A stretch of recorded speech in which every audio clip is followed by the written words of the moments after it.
This is Bob Ufer bringing you the play-by-play of the Michigan-California football game. You know, sport fans, it's quite a sight as we sit here in the press box high on the western side of this colorful California stadium.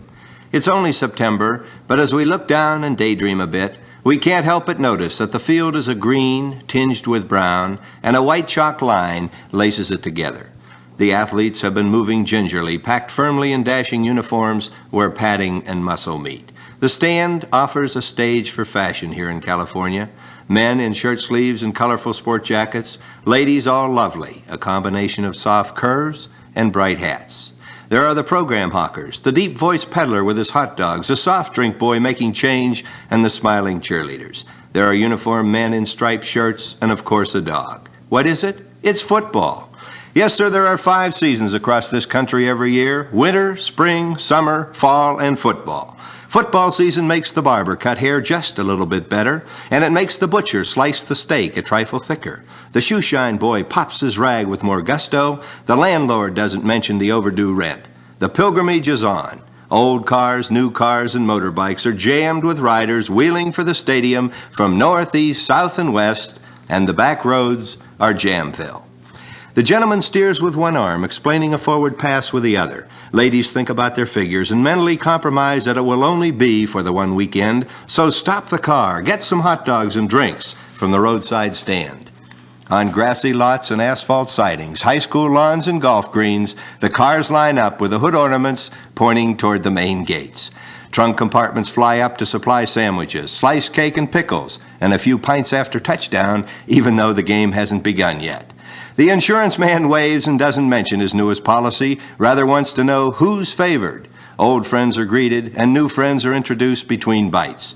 The old grad may look older, but he's beginning to feel younger than his freshman year. There's the band with a drum major, and maybe they've got 76 trombones, and maybe they haven't. But the music sounds good, and if you're walking, the steps come quicker. The ex-halfback tells himself he could pull a helmet over that bald spot and look as good as any of the college boys. The bad knee feels like new. There are folks seated on the 50-yard line, and they have that little edge in prestige because there aren't many such seats available. They really can't see the game any better. It's the symbol of success, and football games are social games as well. They're the loyal and the disloyal, and the fellow who really doesn't care who wins but wants to see some action. There's something in football for everyone.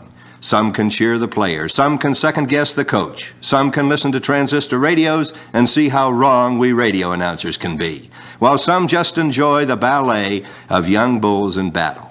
There's a beauty of sound in a punt and a spine chill from the thud of a fullback being hit head-on by a red-dogging linebacker. There's magic on the campus sprawling beyond the boundaries of the stadium. There's a pleasant, emotional letdown after a game is over, a tired but happy feeling for the winner, a tired but resolute challenge to avenge by the losers.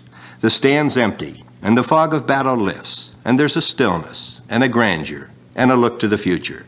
No, sir, there's nothing like collegiate football, and it happens all over the country. It's happening here at Berkeley this afternoon. It happened in little old Ann Arbor last Saturday, as once again small college towns across the nation become part of the big collegiate football scene.